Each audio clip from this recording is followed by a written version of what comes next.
Assalamualaikum warahmatullahi wabarakatuh. Salam sejahtera untuk kita semua. Apa kabar Anda? Semoga dalam keadaan sehat walafiat. Senang sekali hari ini Rina menjumpai Anda di program yang akan memberikan Anda ilmu serta wawasan seputar kesehatan yang kami kemas dengan informatif dan juga edukatif, Papadahan Dokter. Pada kesempatan kali ini kami akan membahas sesuatu yang mungkin pernah Anda rasakan namun sering disepelekan. Vertigo bukan sekedar pusing biasa. Bagi Anda yang pernah merasa dunia berputar namun sedang diam, bisa jadi itu vertigo. Vertigo merupakan gejala gitu ya yang bisa mengganggu aktivitas Anda dan menandakan adanya masalah serius pada kesehatan Anda. Dan pada Papadahan Dokter pada hari ini kami mengajak Anda untuk mengenal vertigo dan sudah hadir pada Papadahan Dokter pada kesempatan kali ini dokter spesialis saraf pada RSUD Haji Badarudin Qasim, dan langsung saja kita sapa beliau pada kesempatan kali ini yaitu Dokter Hajah Normainiwati spesialis saraf. Apa kabar dokter? Alhamdulillah baik. Senang sekali bisa bergabung dan meluangkan waktunya di kesempatan kali ini dokter ya. Kita hari ini tadi seperti yang Rina sampaikan akan membahas masalah vertigo nih dok. Oke, vertigo seperti yang kita tahu itu merupakan sakit kepala gitu ya dok ya. Namun kebanyakan orang itu merasakan berputar-putar nih dok. Apakah vertigo ini, kita secara simpel dulu nih dok ya, vertigo ini apakah sama dengan sakit kepala biasa atau ada perbedaan nih dok? Silakan sampaikan terlebih dahulu. Vertigo itu apa nih dok? Oke, kita luruskan dulu ya. Oke, siap. Jadi vertigo itu bukan sakit kepala. Oke. Beda ya. Cuma masyarakat kita dan bahkan kita sendiri kadang menyebut pusing. Nah, itu harus diluruskan dulu. Pusing ini apakah berputar atau sakit kepala? Itu harus dibedakan. Jadi kalau kita biasanya menemukan orang dengan keluhan, apa keluhannya Bu? Pusing. Harus diperjelas, pusing berputar, melayang atau sakit. Karena itu beda. Jadi vertigo bukan sakit kepala. Oke, bukan pusing biasa juga dok ya. Jadi kalau secara definisi vertigo itu adalah sensasi rasa. Sensasi rasa seperti dirinya yang berputar atau lingkungan sekitarnya yang berputar. Jadi kalau sensasi rasa itu artinya kan cuma perasaan, tidak nyata berputar. Bukan pandangan yang berputar-putar gitu ya dok? Bisa jadikah seperti itu? Bisa. Karena kalau pandangan dia kan melihat di sekitarnya, artinya lingkungan sekitarnya yang berputar. Baik. Seperti itu. Untuk ciri khas vertigo sendiri nih dok, ada membedakannya dari gangguan keseimbangan lainnya nggak sih dok? Sebenarnya vertigo itu ada beberapa macam. Ya. Jadi secara medis ada vertigo vestibuler dan ada vertigo non vestibuler. Apa itu vestibuler? Adalah gangguan keseimbangan. Jadi kalau vertigo vestibuler itu vertigo yang disebabkan oleh gangguan keseimbangan. Kalau vertigo non vestibuler adalah vertigo yang tidak disebabkan oleh gangguan keseimbangan. Ya, itu titik tangkap kelainannya beda-beda. Jadi yang perlu ditekankan di sini, vertigo itu bukan penyakit, tapi gejala. Bukan penyakit, namun merupakan gejala. Penyebab utama sering kali dirasakan oleh orang-orang mungkin yang mengeluhkan adanya terasa dunia ini berputar, biasanya apa sih dok penyebab utama atau penyebab umumnya deh? Jadi tadi kan sudah sebutkan ada yang vestibuler, ada yang non vestibuler. Kalau yang vestibuler berarti ada organ keseimbangan yang terganggu. Organ keseimbangan kita ada dua. Perifer dan sentral. Kalau sentral itu letaknya di batang otak dan otak kecil. Sedangkan yang perifer itu kita urut dulu dari telinga dalam, kemudian mata, kemudian sumbu tubuh. Sumbu tubuh itu dari leher sampai tulang pinggang. Kemudian penyangga tubuh, lutut, lutut. dan telapak kaki, area sensorik. Nah, itu kalau terganggu di situ akan timbul pusing berputar. Oke, baiklah. Biasanya orang-orang merasakan hal tersebut seperti yang dokter sampaikan di awal tadi ya, hanya rasanya saja berputar gitu ya. Padahal sebenarnya apa sih dok bahasanya? Perasaannya saja gitu, dia berputar karena yang terganggu adalah organ keseimbangannya. Dan yang secara teori yang paling banyak itu yang tipe perifer. Sekitar 85%. Kalau yang sentral 15%. Kalau saya pikir kenapa jadi perifer itu lebih banyak karena gejalanya lebih berat. Biasanya kalau perifer itu pusingnya pusing banget, berputar banget. Sampai pasien itu tidak bisa buka mata, kemudian muntahnya berlebihan. Nah itu kan membuat orang segera mencari pertolongan. Tapi kalau yang kalau yang sentral itu biasanya cuma pusingnya sedikit, jadi masih tidak terlalu dikategorikan ringan masih dok ya. Jadi ketika mencari pertolongan medis, kondisi sudah parah. Seperti itu. Kondisi apa yang harus diwaspadai di vertigo ini? Mungkin ke arah yang bisa mengancam nyawa nih dok. Kondisi seperti apa nih dok? Kalau untuk kasus vertigo perifer yang mengancam nyawa itu sebenarnya sih tidak terlalu ke arah sana sih. Cuma cukup mengganggu. Jadi kalau vertigonya sangat berat, terlalu berputar-putar, terus terjadi muntah yang terlalu sering, akibatnya kan pasien akan terjadi dehidrasi. Betul. Nah, ini rentetan gejalanya sudah nanti dehidrasi, lemes, tidak bertenaga, bisa pingsan. Nah, itu kan arahnya ke situ. Ya, tapi kalau yang sentral karena gejalanya lebih ringan, ya, dan aware-nya pasien itu kurang. Jadi ketika datang ke dokter itu gejalanya sudah parah. Ya, tadi kan letak alat keseimbangannya kan kalau sentral di batang otak sama cerebellum, otak kecil. Ya. Di situ kan area di dalam tempurung kepala. Bisa terjadi stroke, tumor otak, ya, atau gangguan pembuluh darah lainnya. Nah, itu kan itu yang bisa mengancam nyawa. Oke, yang harus diwaspadai ya oleh penderita. Oke, baiklah Bu. Siapa nih yang lebih berisiko terkena vertigo? Apakah ada usia-usia tertentu atau jenis kelamin tertentu dan ada kondisi kesehatan tertentu? Siapa yang lebih berisiko? Secara umum saya rasa tidak ada berhubungan dengan usia. Karena anak-anak pun bisa vertigo. Anak muda bisa kena juga nih, bisa. Waduh. Apalagi orang tua yang mempunyai faktor-faktor resiko untuk terjadi stroke juga malah tambah sering. Wow. Jenis kelamin laki-laki perempuan tidak mempengaruhi? Tidak ada hubungannya.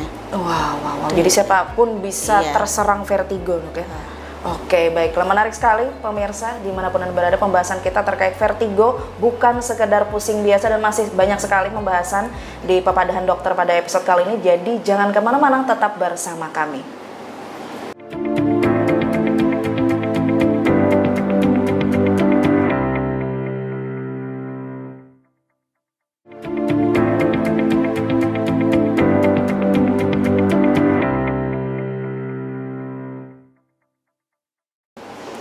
Oke, kembali lagi bersama kami di Papadahan Dokter bersama dengan dokter spesialis saraf di RSUD Haji Badarudin Qasim, Dr.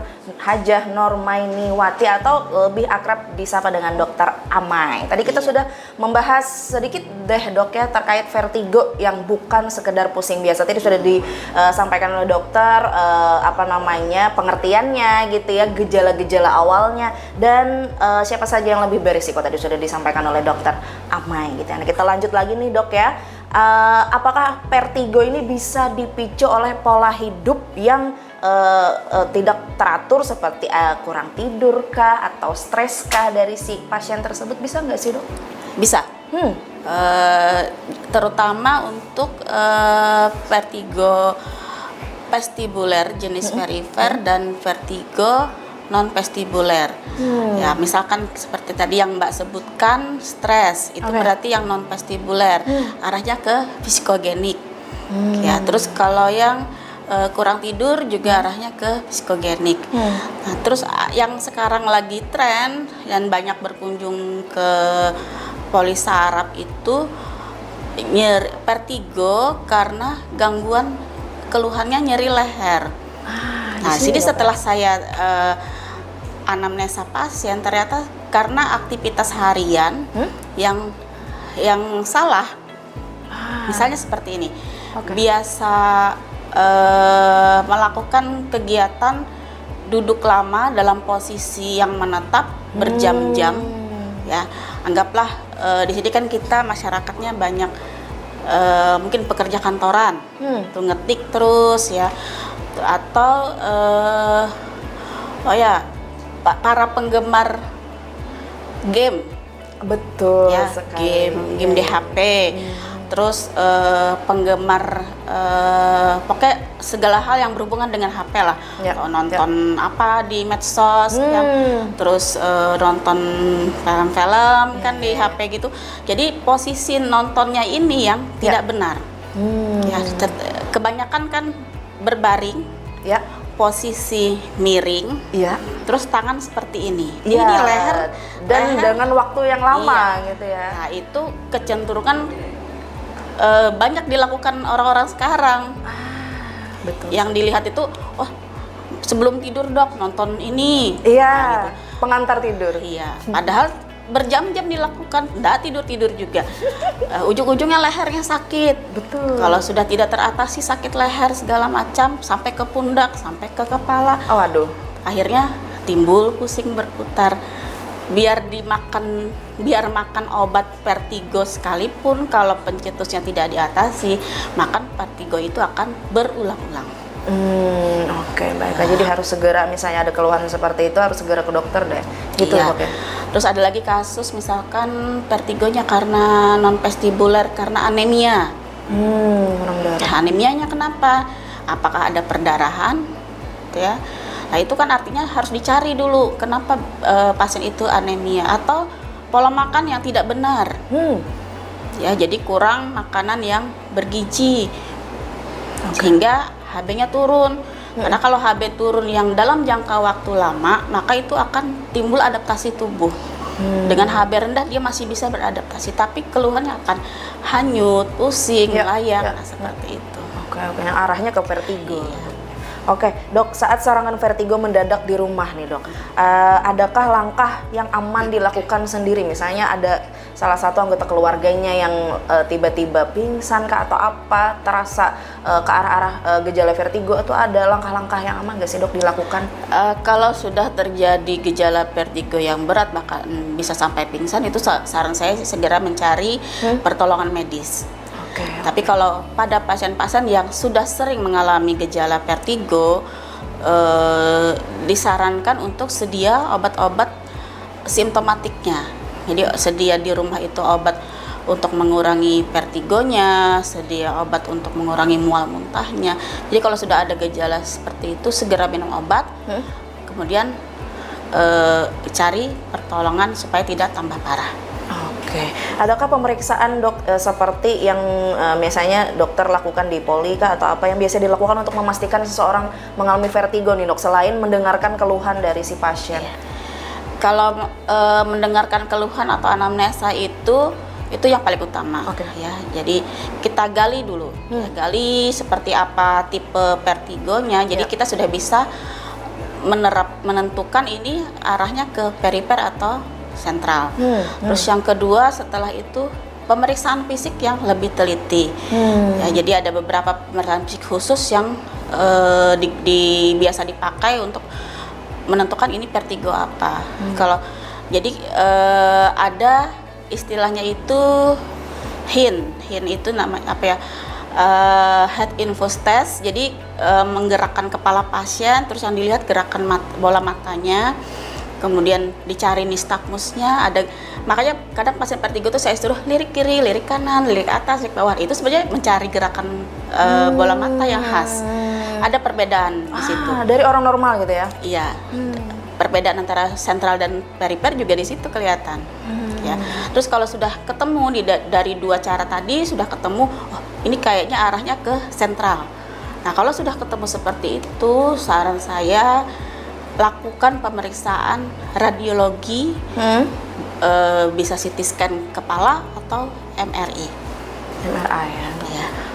Oke, baiklah. Dan kita langsung memasuki di sesi tanya jawab yang sudah masuk di redaksi kami yang dihimpun gitu ya. Dari pertanyaan-pertanyaan netizen yang sudah masuk. Baiklah, siap-siap dok ya. Ada pertanyaan yang sudah masuk dari Amai di Kambang Kuning. Katanya, apakah dok vertigo ini bisa menjadi tanda awal dari penyakit lain yang lebih serius? Langsung dijawab dok. Oke, bisa.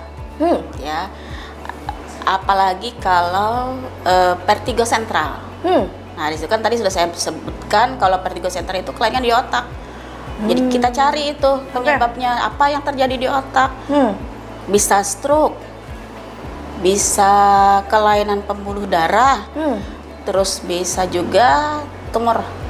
Nah, itu kan cukup berbahaya kan kalau ada sesuatu seperti itu. Ya. Oke. Semoga terjawab ya pertanyaan Anda. Dan kita lanjut lagi, ada dari Siti di Masukau. Katanya, apakah vertigo ini bisa sembuh total atau hanya bisa dikontrol gejalanya? Dan bagaimana penanganan medis untuk pasien baik yang ringan atau berat? Langsung dok. Kalau untuk vertigo sentral untuk sembuh total mungkin agak susah karena berhubungan dengan otak. Ya. Kalau diobati mungkin nanti ada gejala sisa. Kalau perifer seharusnya bisa sembuh total. Tapi kalau berhubungan dengan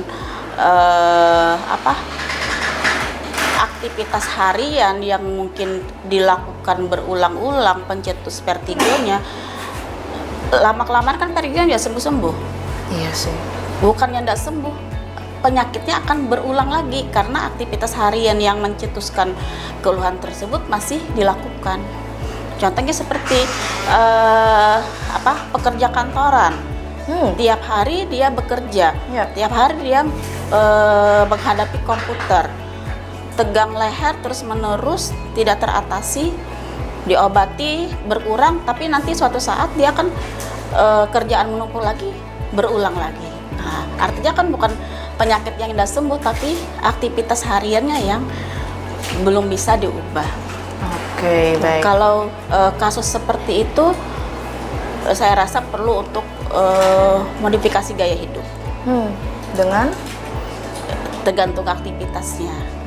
Kalau misalkan dia duduk lama dalam waktu berjam-jam, itu cobalah diubah. Sekian, misalkan per jam lakukan relaksasi otot leher. Nah, terus kalau misalkan orang-orang yang suka nonton HP sambil berbaring, itu saya sarankan jangan lagi lah seperti itu. Nonton HP-nya duduk aja. Terus jangan dibiasakan sampai berlarut-larut jamnya. Nah, itu pencetus lagi nanti. Dibatasi dok. Iya, betul. Oke, terakhir nih dok, bagaimana pesan nih dok kepada penderita vertigo ini biar bisa agar tetap bisa produktif? Yang pertama, kalau sudah terjadi vertigo jangan panik, ya. Terus kalau sudah sering terjadi vertigo, sediakan obat di rumah untuk mengurangi gejala vertigonya. Biasanya dipakai obat-obat seperti betaistin atau flunarizin ya. Jadi yang terus ya, gejala yang menyertai vertigo yang sering membuat panik itu kan mual muntahnya. Sediakan obat tersebut. Kalau dengan obat yang sudah tersedia yang biasa diminum tidak juga mengurangi gejalanya, segera cari pertolongan medis. Oke, baiklah. Banyak sekali nih pemirsa yang kita dapatkan pada episode bersama dengan Dokter Amai, dokter spesialis saraf terkait vertigo bukan sekedar pusing biasa. Terima kasih banyak dok ilmunya pada pesan kali ini, dan terima kasih sudah berkenan hadir meluangkan waktunya dok ya. Dan terima kasih juga buat Anda yang sudah bertanya tadi ya, dan semoga pertanyaannya terjawab. Dan terima kasih sudah menyaksikan kami sampai akhir. Kita berjumpa di Papa dan Dokter di episode selanjutnya. Rina pamit. Terima kasih. Assalamualaikum warahmatullahi wabarakatuh.